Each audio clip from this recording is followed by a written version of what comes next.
maghapong umuulan, usad pagong na naman ang daloy ng trapiko sa EDSA.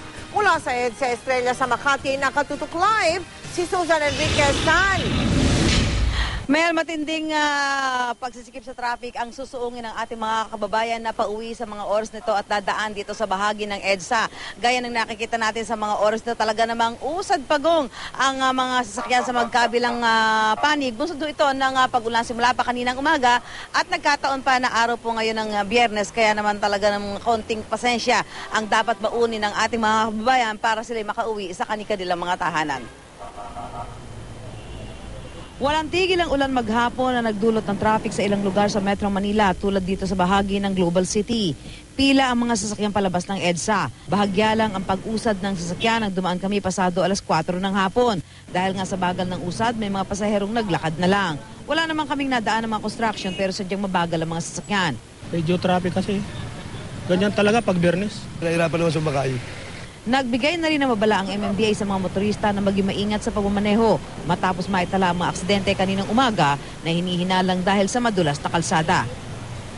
Pero sa mga oras na nakikita niyo sa inyong mga TV screen, yung po yung mga pula ang sasakyan, yung po yung likuran ng kanilang mga sasakyan, yung patungo ng monumento, yung po yung northbound na talagang sa mga oras nito dito po sa traffic navigator ng MMDA, ang matinding pagsisikip po ng mga sasakyan dito sa northbound ay magmumula po dito sa Magallanes all the way to SM Mega Mall at yan pong katamtaman hanggang matindi ay dyan sa may NEPA Q-Mart. Samantala, yun naman pong nasa kabilang side, yan po yung nasa southbound patungo ng Makati. Ang pagsisikip po dyan ay mararanasan mula dito sa may bahagi po ng Santolan hanggang dito sa may bahagi po ng Malibay sa Pasay City. Kaya po yung mga kababayan natin na may pupuntahan at hindi naman po importante at dito kayo dadaan sa bahagi po ng EDSA, magbaon ho kayo ng maraming pasensya at tiyaga at kung hindi naman importante ang inyong pupuntahan, mabuti pa na manatili na lamang po kayo sa loob ng inyong mga tahanan para hindi nyo maranasan ang napakatinding pagsisikip ng trapiko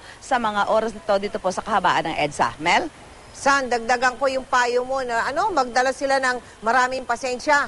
At tiyaga. At tiyaga. Dagdagan ko, tubig at pagkain. Oo. Sabi, sa problema yan baka abuti sila ng ilang oras bago makaalis sa traffic na yan. Pero San, yan ba'y talagang traffic lang? Walang aberya? Walang banggaan? Walang ganon, San? Sa tanggap natin sa MMDA, wala naman, Mel, wala rin ng mga reblocking. Nagkataon lang na ito ang pag-ulan kasi ito, kaninang umaga pa, so nag-slow down din yung mga motorista dahil yun ng payo ng MMDA dahil yung mga aksidente usually nagiging dahilan kapag madulas ang kalsada. At bukod pa dyan, ngayon ay araw ng Biyernes, may mga gumigimik pa. Yung iba syempre, alam mo na, pagka Friday night, may mga puntahan sila at yung mga pauwi rin naman ng mga probinsya. So, ito yung mga nakakontribute kaya ganito yung katinding pagsisikip ng trapiko dito sa bahagi ng EDSA hanggang sa mga oras na ito. Mel? Maraming salamat sa iyo, Susan Enriquez.